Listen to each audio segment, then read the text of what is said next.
very established companies across Germany and Berlin in particular, and he's obviously going to give us a great talk around TypeScript. So, introducing Dima.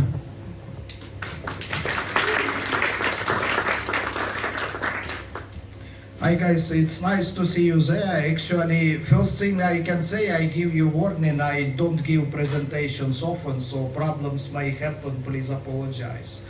But I will try my best. Today I wanted to talk about my experience. Some time ago I was working in a big e-commerce company and I created them design library for them. We can say that created from scratch. So I would like to share my experience and would like to kind of briefly talk about some problems I faced and some solution with the hopes that it may help you in your future tasks. But first, brief introduction about myself. Oh, that thing is not working. Ah. It's the laptop. Oh, nice. So, short information about myself. Originally, I'm from Donetsk, Ukraine. At this moment, I just recently signed a contract as a front-end lead at Procuras.io. Yes, from my professional experience, I made my first website in 1999. It was my personal page I published on GeoSites using a lot of tables. And actually, I have no idea what I was writing. I was just copying the code and pasting. Doing this also, sometimes I do the same even today. Yeah. So my first React project was in 2013. At that time, me and my company, we were looking for a solution to embed a set of widgets into our client site. And actually, initial idea was Angular, because Angular was a hot topic today. But the problem is like Angular and widgets, they are far away from each other. So one guy proposed, why don't we try this new technology from Facebook? It's called React, it's in beta, but I see a potential. And it was a good technical oversight in my opinion. So I live in Berlin since 2016. Yes, and also last but not least, I love open source development and good UI is my passion.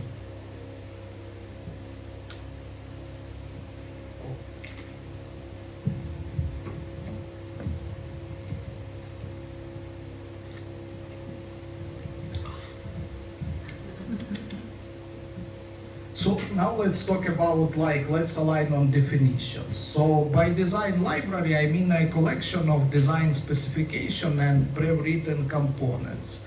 Basically, usually the design library fixes the following problem in the company. So let's say when company has multiple products or there are multiple teams working on different features. But they have to align with the same brand guidelines. And that's why design libraries are created. Another point of design libraries is also probably all of you, every month as a front-end developer, I make a new button. And design library is a humble way to prevent this process and kind of to focus on something more important. Just to have one perfect button and use it everywhere. Yes. Also another selling point of design library, why it's important for the company, it just reduces the amount of bugs. Because button is a simple component, but if we talk about complex components like dialogues, windows or inputs, it's an endless pit of different problems. And I think it's smart solution when company assigns a special, spends some time, when team spends some time to create a good and standard compliant solution and uses it everywhere. Yes.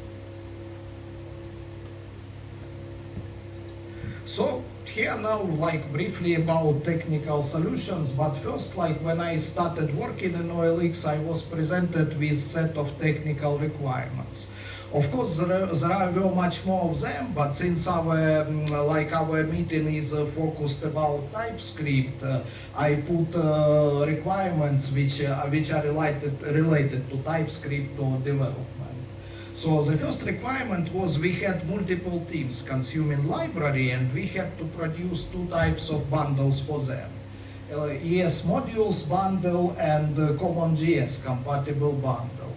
And even I think it's important for every library which has a lot of users, because you basically never know what is working at your consumer side. Like, do they have Next, which requires CommonJS, or do they have Webpack, which requires ES modules, or do they have a Webpack which requires CommonJS? So both types have to be supported. The second requirement is basically why TypeScript is important for design library, and it's kind of, in my opinion, it should be a first language of choice. Because consumers of library need type safety and definitions for component interfaces. And there are no better way to provide it than TypeScript. Like, of course, there are prop types, but first, this package is not well maintained, and second, TypeScript provides much deeper and much more organized check. Also, the third requirement was that our library should support tokenization and should be able to be teamed, because we had different consumers and they had different color teams approved by their marketing department. And another point, like teaming is really needed for most requested feature today. Probably in that context, I'm talking about dark teams. Because honestly, when I was working in OLX, like, dark team was something which arrived at our meetings almost every sprint, because it was a huge demand for it. Also, library has to support various CSS architectures. Like, I will focus on that topic later. And the last but not least, the library needs to have accessible distribution. By accessible distribution, I mean that consuming project should have access to the library 24/7 all year. It should be like, if we make a library a part of their building process, the access should not prevent their builds. Like, we don't want to reduce problems for our colleagues. And also, ability to showcase components is just needed for discussion and development of the library. So at some place you need to see them and to work with them. For that one, we've chosen, like, obvious solution today, Storybook, which is very popular. Yes. So in terms of to fix the first technical problem regarding having two different builds, after some research, we decided to use Rollup to create both bundles. Because honestly, historically today, like, Rollup is the first tool which comes into your mind when somebody is talking about building a library. Everybody is doing this with Rollup. It has a good reputation, it's stable, and it produces good tree-shakeable builds. Also, another tool which helped us during development of library was Vite.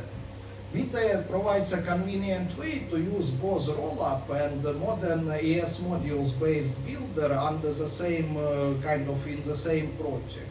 So your assets are built with Rollup, which gives you like the most compact and bug-free build. But during development time, you are using the fastest, not the fastest, but one of the fastest available building engines, which is based on native ES module functionality. So actually, by using Vite, we were having the best of both worlds, like very stable and minified builds, and also ability to develop faster. Another challenge was to achieve minimum build size.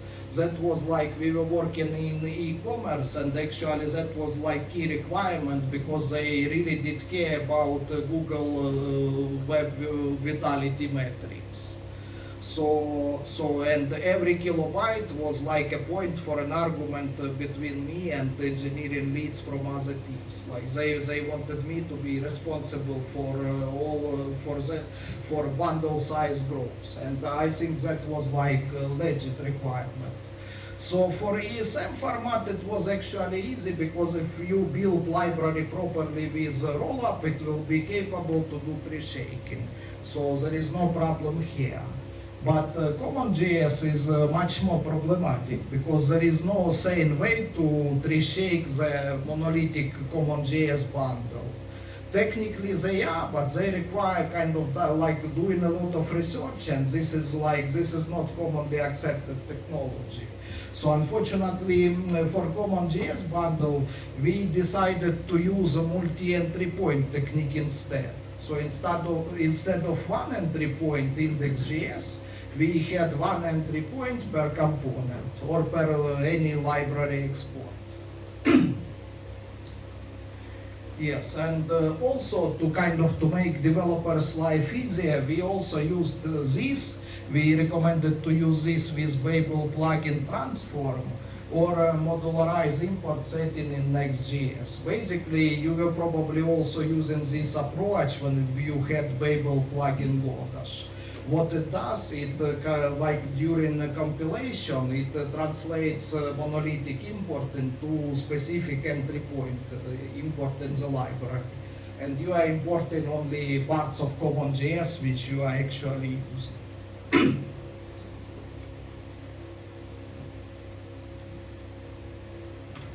Here are also some other tools which helps us to develop. So the first mention is ESLint and StyleLint. Probably I think there is no need to pitch you ESLint, guys, because you are using it, everybody is using it. But I would like to pay attention to the second guy, to the StyleLint. Basically, this tool is doing the same as ESLint doing for your code, but it does the same for your style. Also, it includes StyleLint can understand vanilla CSS, it can understand styled components CSS, whatever implementation you are using. So basically, it tries kind of to organize, to provide better organization also for your styles. And it really helped us. Also, I already mentioned Storybook, and with Storybook, if you ask my opinion, it's a complex love-hate relationship. Storybook is unique for what it's doing, but also it's unique for its bugs. So we have to live with it. I know there are different solutions now provided using Next.js. But they require too much work from developers using them before you have a working documentation and test site. So still, I would recommend to use a Storybook. Also, the third group are various tools to observe constant check of the code. So we used Husky and Git hooks to check the code on the user side, so basically you cannot commit code with mistakes to the repository. And we were doing the same on GitLab side to make sure that no code with errors is reaching our code base. Also, we were using JS Code Shift. I will talk about it later. JS Code Shift is a tool to create, is a Facebook framework to create code mod scripts. Basically, code mod, it's something like you are parsing abstract syntax tree and you are making changes not in the code as a plain text, but in the code as an abstract syntax tree. And that really helps when you need to do some migration in the big code base. Also, we were using Style Dictionary for our design tokens. I will explain this very soon.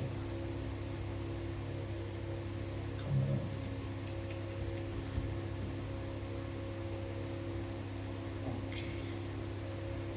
So, speaking about tokens, when we were creating our design team in OLX, we used the strategy of tokenization. Basically, tokenization means that token is a basic key value pair, like it's written here. And the strategy was to apply tokens to every quantifiable values, such as color, sizes, border widths, text sizes, text weight, etc. So basically, the process of tokenization is very simple to process of pixelization in image processing. So here we have like some kind of like full rainbow. This one is not full, it's poorly done by me in Photoshop, but yeah. And this one, this picture represents what kind of tokens we can extract out of this rainbow. Assuming like that our rainbow consists of 6 colors, so we are coming up with these tokens. And actually any design team is basically just a collection of these design tokens.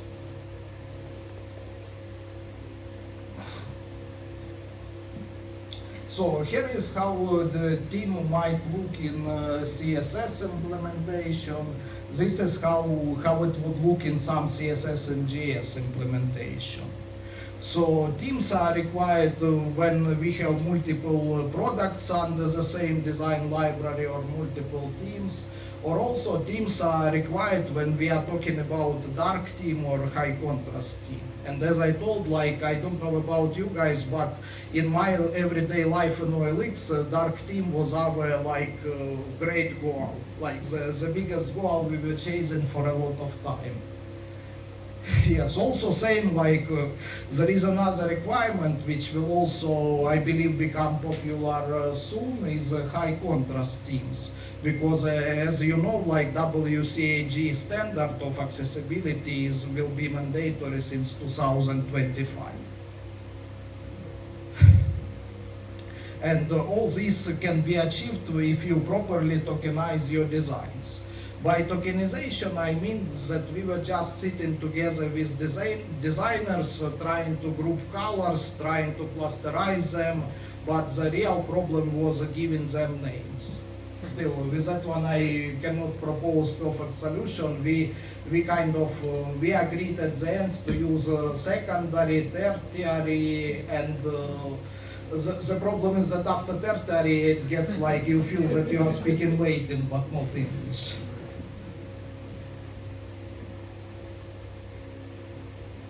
Speaking about type safety aspect of a team, such libraries as styled components and emotions, they use a team as a JavaScript object or array. So, and the global type of this global team is usually defined in the project like this. I'm showing this to you because guys in OLX were asking me a lot about this specific one, like how to provide the team for emotion or styled components on their side. And if you do it this way, so basically the idea is like you have type definition file somewhere in the project and you just redeclare the default team or whatever it's called in your CSS and JS framework. And if you do like this, in this code, the Typescript compiler will know about like what are these values.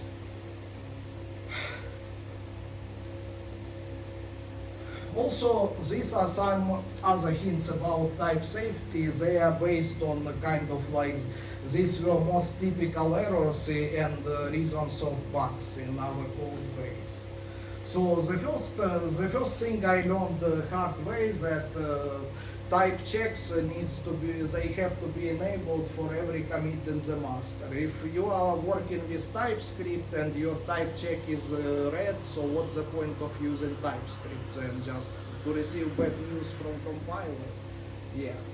Another point is similar, like disallowing usage of any and TS-ignore. TS-ignore is obvious, but any is more dangerous than TS-ignore, because if your type definition has one any, then you don't have type definition. It works like kryptonite for types. Yes. Sorry. The third reason that one was providing us very sophisticated bugs. At first, we were shipping types with our code bundle, but we were not rolling up them properly. So our types were just like the raw output of TSC compiler. And it was working in 50% of cases. Some configurations were okay with it, some configurations were failing.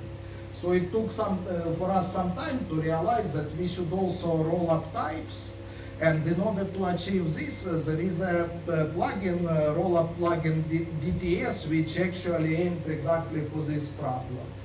Just if you are using it, don't forget to put roll-up types through. It will save you a lot of time.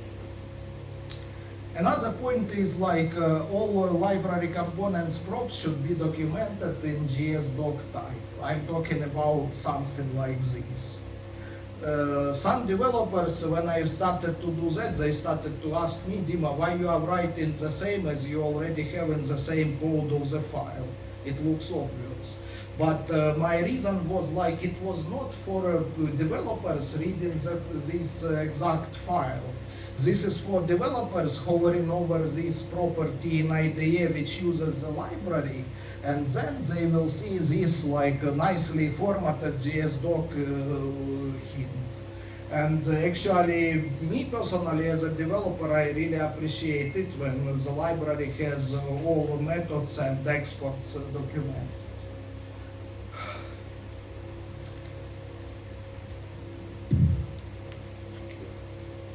And the last point, which is important with the TypeScript world, that it's important to use also TypeScript ESLint checks. And also I recommend to not just stop at the recommended config, but also add the stylistic config, which adds some interesting checks. Let's say, for example, if you all know about forward ref in React, assuming you are using React.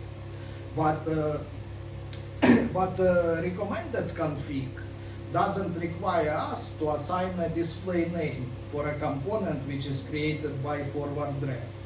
And this, like on the side of consumer of the library, it creates a problem that the name of library export, it gets human unreadable. But if you apply display name, it looks like nicely written single component. Also, another thing is just support of different CSS architectures. Today, there are three most popular of them, like Tailwind CSS, styled components, and emotions. And they all rely on very similar API. So just your component needs to be able to accept and apply class name prop. So basically, if you want to kind of create library with universal compatibility, so you can say like if you want to use it with vanilla CSS, yes please, or you can also use it as a part of your styled components. You just apply class name, and that's all API which is needed for this. But also there is a small caveat. So if your library has a dependency for a styled component or emotion, the dependency gets transitive.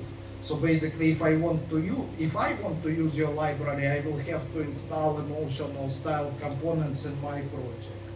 And there is even bigger caveat that if your library relies on emotion, it will not be usable in styled components environment, because these two are not compatible. So my personal choice with that was like we were trying to write it using vanilla CSS, but also assuming the fact that people using this library will probably use emotion. Okay. And now let's talk about library distribution. So distribution is probably the most important aspect of library development, because who cares about the results of my work if I didn't provide them to my colleagues? So distribution process has to be manageable, reliable, and organized. So if we talk about design library, we have the following vectors of distribution. So the first is a general knowledge about brand guidelines and documentation. To cover that demand, you can just create some kind of Confluence page, wiki page, whatever. So, and that's what be it. So that would give people ability to publish and share ideas about design library. it's really important for designers working on the library, because we developers are already familiar with that, but these designers need it. The second vector is sharing design tokens specifications, and we were using style dictionary for this. Basically, the idea is that we already have like design team for a library defined, but we have this team to be consumable by Figma, by mobile applications, by React applications, and there is a software called Style Dictionary. I think as far as I remember, it's provided by Amazon, which does exactly this. So you configure your styles design token once, and Style Dictionary gives you ready-made themes for a lot of different environments. Very convenient, let's say, if your library is also used by mobile applications teams or some other teams which are not compatible with web. Another vector of distribution of the library is to distribute library design assets. We were using Figma community features for that. Basically, the idea is that when designer creates some design template, it should be visible, and users should be able to comment it or react in other way. Yeah. Yes. And also, last but probably most important is the library code. We were to share library code, we were using Node modulus registry, but also at another projects we were doing the same, but the library was just a package inside our monorepo, which is actually the same as npm package, but we are just not publishing it. Traditionally, libraries, as any open source or not open source package, they tend to use a semantic version. Just to give you a refresher, so the most right number, it indicates the patch version, so it's about the small changes or bug fixes. The middle number indicates the minor version, which is about, let's say, I'm adding new component to the library or new features, and I bump the minor version. And the left number is major version. This is about breaking changes. So let's say if I did something in my library which requires developer to change API, I will have to bump the left number. The major goal of this is to avoid different teams to adopt library change in a rhythm which is convenient to them. In big environment, it will always, like, some team will be asking you to add new features more and more, and some team will ask you, don't touch a version we are using for 5 years, we want to stick on it, so don't do anything. Yeah, so, and all stakeholders, they have to be satisfied in that case. Also, each release of the library has to be supported with release notes. Like it's a standard feature of GitLab and GitHub, and there are very convenient tools like if you have single package repo, I recommend semantic release, or if you have monorepo, you can use something like change sets. Both of them provide a convenient way to to compile and publish release notes automatically. Also, something which really helped us is using conventional comments. And actually, to be honest, I recommend to use conventional comments in any project, because conventional comments, it disciplines developer. So if I'm committing something, I'm putting all information about my commit into its title. So we don't have like millions of WIP or whatever comments in the master. Like every comment has a goal and is and disconnected to some task in our Jira. Yes. Also, what's important with that aspect regarding library development, that library updates sometimes contain critical security fixes. And it's really important that teams using the library, they update regularly. Also, it's important to inform them about the new releases. We were using Slack for it, and we were also kind of trying to participate in sometimes in Scrum meetings just to advertise what we did with the library. But it's kind of like, it's really important because the more users have most advanced version of library, then it's better for everybody, less bugs. Yeah, also that one was probably most conflicting topics, because the problem of breaking change, so let's say we have like typical case was when we updated from emotion 10 to emotion 11, and it was a breaking change which required a lot of changes in the code base. And one of the projects using our library, they told us that this will require changing more than 1,000 of files. So with that one, what really helped us when we started with each major release, we started to publish a set of code mods. So we were trying to put all breaking changes which require change of imports, renaming of props, or something similar. We tried to do all of them automatically to reduce amount of work for our users. And actually, in general, I can highly recommend you working with JS Code Shift, because for me, metaprogramming helped me to become a better developer. It kind of helps you to see your code from completely different angle, and it's a huge insight. So, and in general, JS Code Shift I cannot say that it's best maintained tool from Storybook, but it has enough documentation and it's ready to use. Okay, so thank you for listening.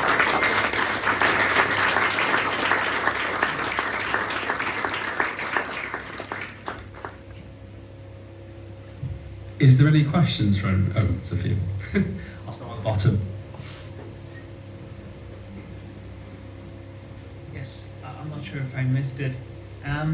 So usually for design libraries there be some designers putting something in Figma, right? I guess it works the same way for you.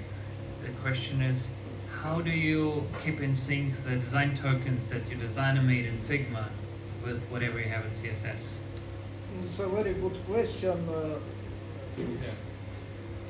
Very good question, and honestly I can say we spend a lot of time arguing on this topic, because there are a lot of ways how to skin the cat, like they say. So our technical solution was that we have a JSON file with our tokens. It was stored in a GitLab repository, and then in this repository we had a job which was every time the file was changed, it was pushing changes to style dictionary. And style dictionary was pushing this update in our Figma theming plugin. Yeah. But to be honest, this process still, it's kind of, I told that it was easy process, but changing colors in a serious company, it's very complex, starting from the fact that you need to get approval. And then it's a big responsibility. Are you using the teal color or the sky blue? So it requires a lot of adjustment. Yeah.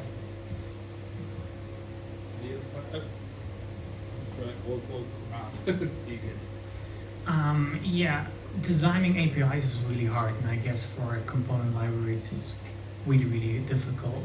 Can you elaborate some best practices, or how you solve that problem?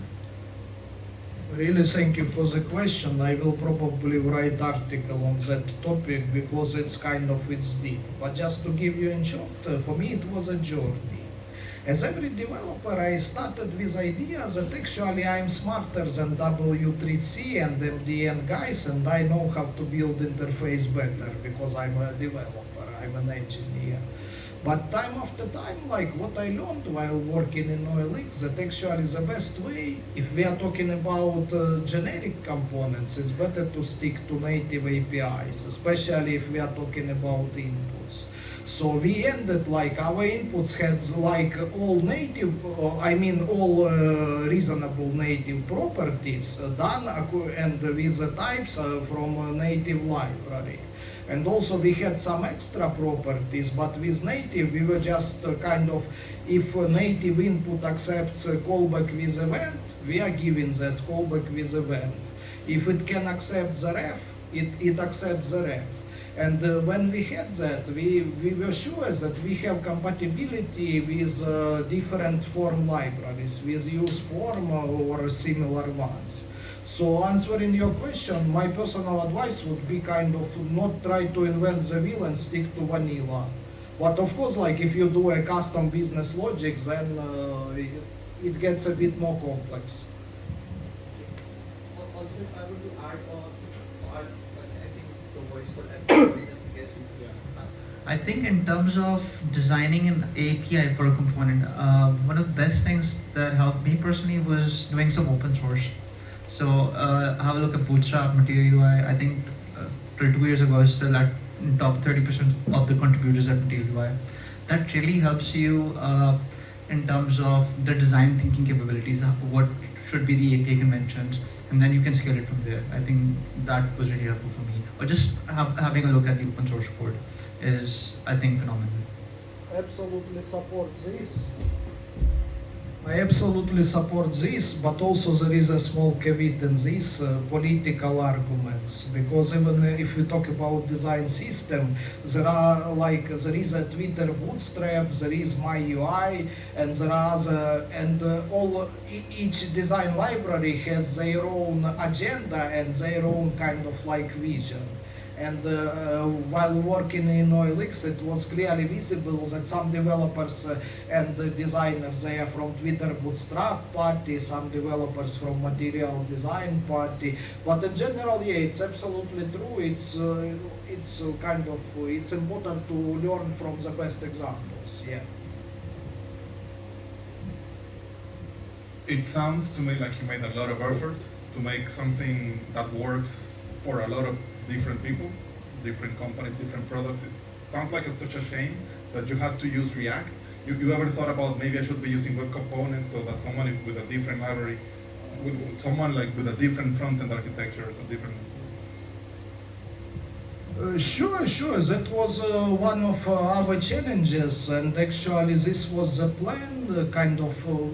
We didn't have final technical documents on this, but my proposition was kind of to make library universal by using native web components and also but build them using Svelte, because native web components they are powerful but not the most pleasant thing to write yourself. And also in general, but even if we make one more step out of this, the library is just all libraries are just collection of design tokens. This is what important. Like it all starts with your company brand color, and then you are building on top. And the most important task is just to push these design tokens to consumers. Did you make your components accessible also, like for screen readers and everything? Was that a requirement too? That was a big initiative inside the company, but it just looking at the amount of work in OLX, we just started it. So what I did, I created company internal standard based on WCAG. And also with that one, we split WCAG standards into 3 groups. The first group was something we can control automatically in development. Second group was similar but for design, something we can control automatically in design. And the third most interesting group was something which needs to be controlled by human, or maybe some kind of advanced AI, but we don't have it at the moment. And using these three groups, like we started to create, like our goal was to have an automatic check of all possible WCAG standards which are capable of automatic checking. And then for something which is human enforceable, we wanted to create manual testing protocols for QA testers or designers, and also like a big book of standards for designers. But to be honest, this is so many jobs. It's like GDPR is just 10% of this. It was such a goal in the company, and it's important from the business and from the humanity level. Like sites, websites and applications, they have to be accessible by as much people we can get in is better.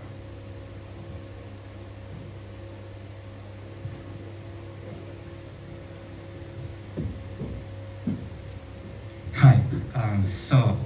Could you recommend some tools for monorepo management?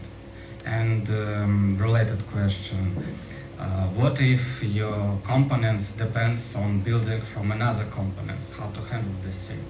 You mean inside the... Okay, so yeah. So speaking about your first question, I did try Lerna, I did try Yarn workspaces, I did try PNPM workspaces, and to be honest, like I started with Lerna, but then I realized that actually managing monorepo is not a nuclear physics, and you don't need the fancy tools on top of it. So Yarn workspaces works perfect, PNPM workspaces never had problem with that. It's just like you just need to build working system once, and then it will start working everywhere. And what was your second question? Actually, like if you configure your monorepo properly, you just like all your component assumes like that it uses the latest available dependency from the other repositories. So if you work inside monorepo, it for you and you are using different another package from monorepo, you don't change version anything. For you, it just like you are just using the latest version. And if you don't like something about that component, you just change it on the place, and it will be sucked into your like the project you are working on. Yeah. Hello. I saw that you used Next.js in some slide of presentation, and you said that it would be better when we use vanilla CSS or vanilla JS, and Next.js is based on React. And what would you prefer for the big projects, Next.js or React, and why? Thank you. Actually, to be precise, like React contains Next. Like Next is also like in terms of like Next using React inside. And of course, I'm a React developer, so I would prefer for big project to use React. But also kind of React is not golden hammer, so it's absolutely possible to write a big project using Vue, Svelte, Angular, whatever. It just, my advice would be is just, it's not React what's important, it's solid and code architecture what's important. If your team has a strong culture of using solid principles and code architecture, you can make your own React actually. Some implementations of React are very small and basic or whatever, and it will be good. But it just, to be honest, React just allows me to save a lot of time. I don't need to reinvent anything. It's already, everything is done.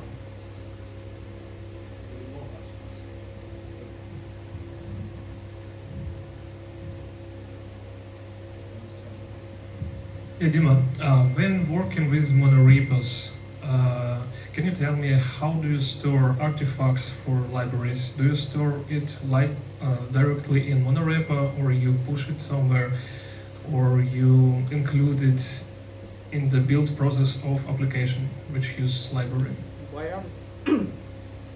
By artifacts, you probably mean icons. Build JavaScript yeah. code bundles or something. You mean builds? Actually, for us, like, first of all, I'm not a DevOps, but how we did that, just like we were saving build artifacts as an artifacts of NPM jobs. I mean, not NPM, like GitLab CA jobs. Yes, and but it just like, to be honest, we were never sharing artifacts between jobs except PNPM cache and the Next.js cache. But outside of this, every artifact was created inside job and used inside job. So we never had such complex challenges to do that.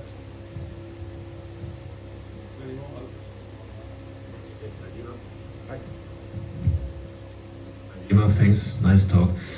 In the beginning of your talk, where you talked about bundling and stuff, you mentioned this multi-entry point solution thingy. I've never come across that. What is that? What is it good for? What problem does it solve? Basically, I was talking about common JS builds, and basically, let's say the problem is, let's say I have a library of 30 components, and you are using that library in your project. If you use the ESM modules, and you use just one module, it will be cut out of the library, so your bundle will have just only one module. But if you use CommonJS, you are getting all 30 modules if you use monolithic library bundle. So even if you use just a comma from my library, you get a gorilla banana in the jungle. And the approach was that we were not building single monolithic CommonJS file. We were building one bundle for each component in the library. So user had to use either specific import like dist, src, button, etc. Or to use that thingy about like, so user can write this as a normal ES modules import, but building engine Next or Babel will transpile it to import from dist, src components. Yeah, if you want example how it works, the simplest example, just look how Babel plugin Lodash works. It does exactly that for exact same reason. Yeah, and the goal is that this way you are getting like you import one component, there is only one component in your bundle. So it enables tree shaking for common JS, so to say. Kind of, yeah. Poor man's tree shaking. Okay. Thanks.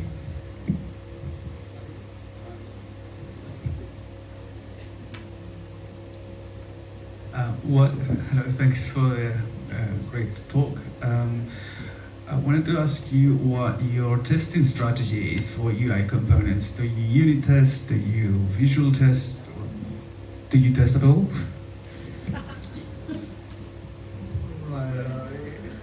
Actually, you put that question like I'm fighting with kind of, I want to say YOLO, but of course we didn't do YOLO approach for that. Regarding testing, we had, of course, we had the unit and integration testing based on Jest and React testing library. Also, we had the end-to-end testing based on Microsoft Playwright. And also, kind of, it was our last measure. We had storybook story-based testing based on Chromatic. And to be honest, like speaking about design libraries, the last one was most useful. Because end-to-end testing for a library, there are not too much things to end-to-end test inside. And the unit testing was also good. So our strategy was to kind of to provide as many layers of protection as we could. But we didn't have any manual QA. That was company policy that we don't have QA like developers are doing QA job and designers.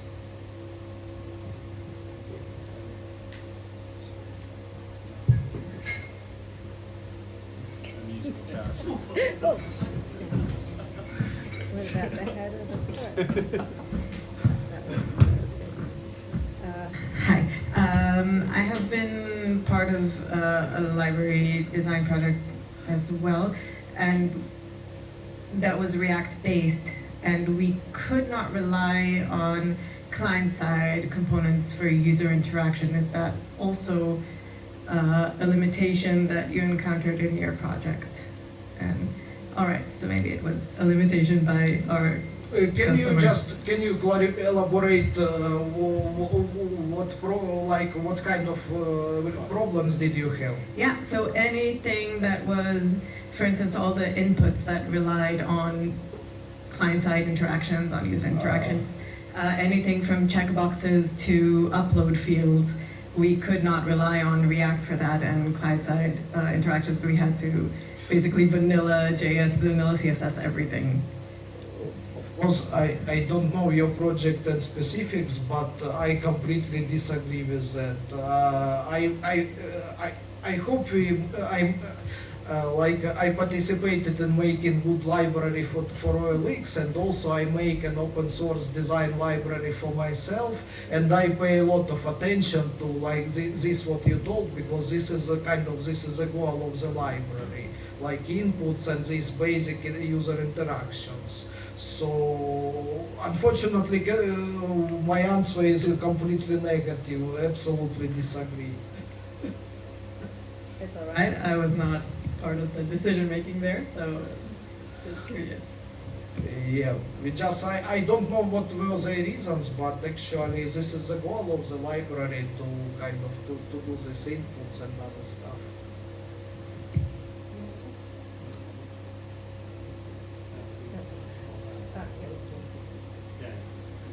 Just if you would have to do it again, like if you would start tomorrow the journey of creating a design library, would you do something differently? Would you, for example, use one of the unstyled components library that are out there and customize it to your company theme? Or like has something changed in the industry that made your decision now like different?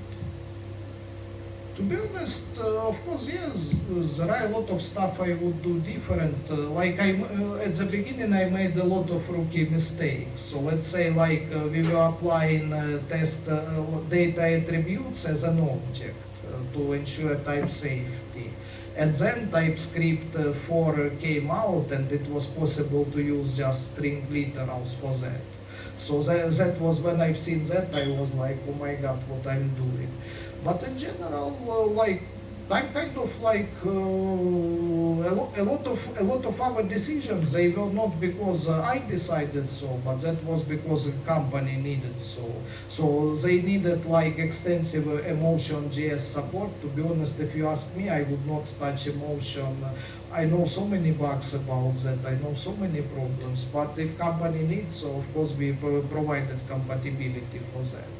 So actually, yeah, probably I would do everything the same, but with kind of trying to not repeat obvious mistakes.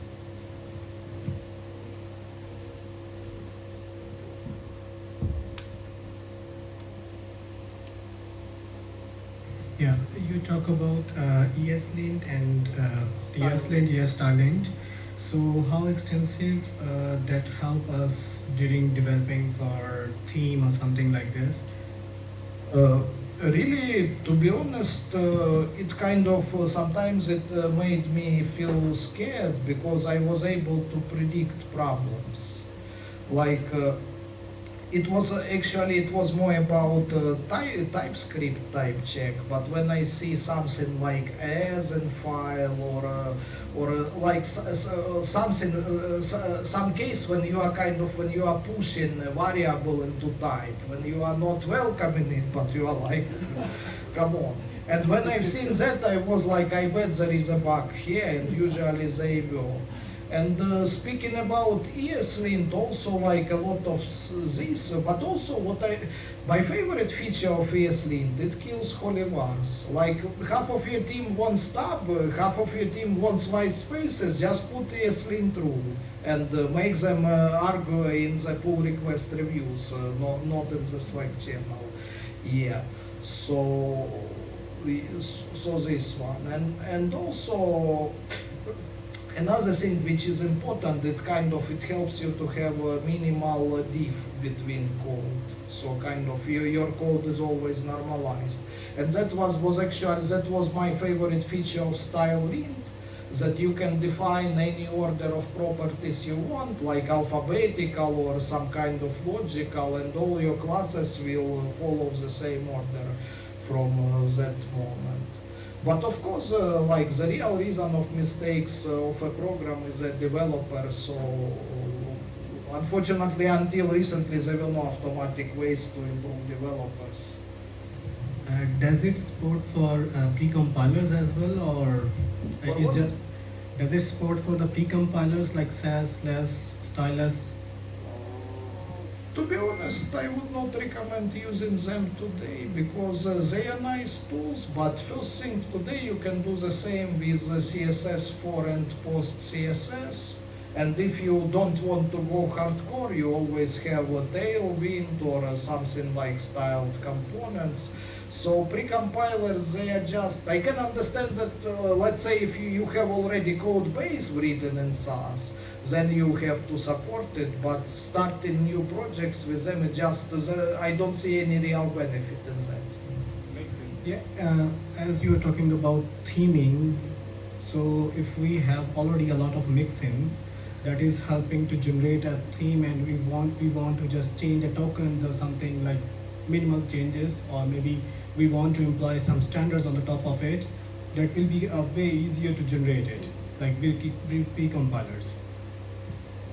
Yeah, might be the way, but to be honest, mixins are dangerous. The problem is that mixin is not aware of its environment, so it's always like elephant in the in IKEA store.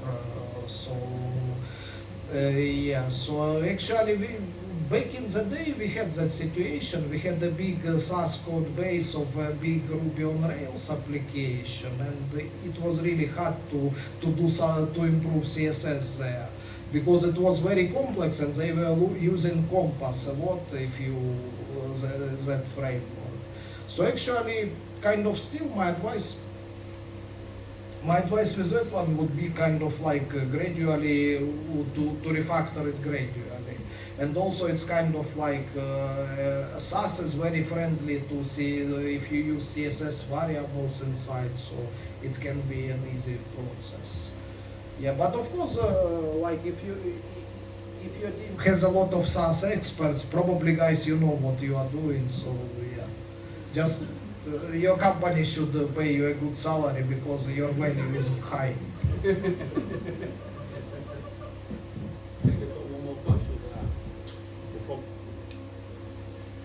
The last question. I'm sure Dima will answer some questions in the foyer. Hi, thank you for the nice tips. So let's say we have our requirements for the library, we have the components, we have the colors ready, everything is perfect, we build it, everything goes well. We use the library, 2-3 years later, okay, there's new projects coming up, there's more requirements from product. My question is, how do we keep our libraries, how do we scale the libraries when more requirements come? What kind of tips can you give us based on your experience? That's a $1 million question, and I wish I knew the full answer myself. But what we were trying to do in order to work with that in OLX, a lot of discussion, a lot of alignment. So and the attitude. The most important thing was the attitude, because the biggest risk to the design library is when product manager or design manager doesn't respect design library. Then it's over. So that's something somebody has to not somebody, the team has to push that value, and the team has to understand that actually they are using library for some reasons, and they should see benefit out of the library. And product managers, they need to consider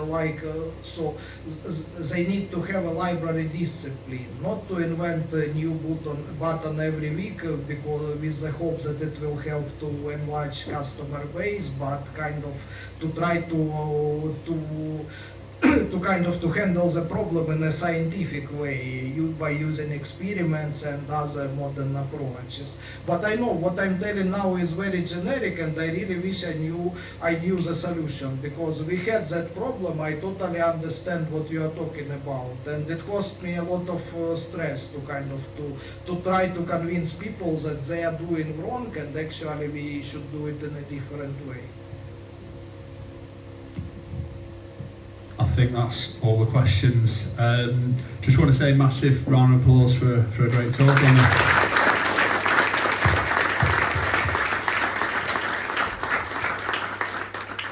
Just looking at the time, we'll probably reconvene in like 10 minutes, so at 5 to